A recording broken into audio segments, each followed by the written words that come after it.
Harga sejumlah kebutuhan pokok di pasar tradisional Martapura merangkak naik, membuat para pedagang mengeluh sepi pembeli.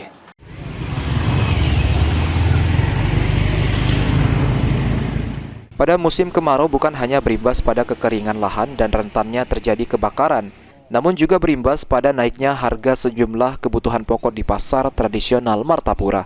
Kenaikan harga tersebut membuat pasar tradisional Martapura menjadi sepi pembeli. Bahkan, banyak pedagang yang telah meninggalkan lapak dagangannya karena gulung tikar.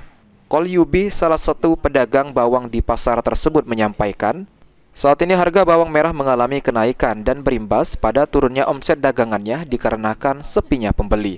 Dirinya hanya dapat pasrah dan berharap harga dapat kembali normal dan pasar dapat kembali ramai. Harga bawang saat ini naik apa turun, Pak? Naik. Ini sudah 24. Penyebab harga naik itu apa, Pak?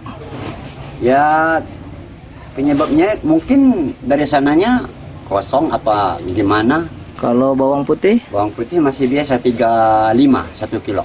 Yang kami sampaikan khususnya kaki 5, ya, tolong harga barang ini kalau bisa ya disetabilkan, jangan sampai melambung tinggi. Makanya ini yang pasar-pasar ini segalanya sepi. Lihat aja nah, yang kotak-kotak di sini nih tinggal semua, nggak ada yang nempati.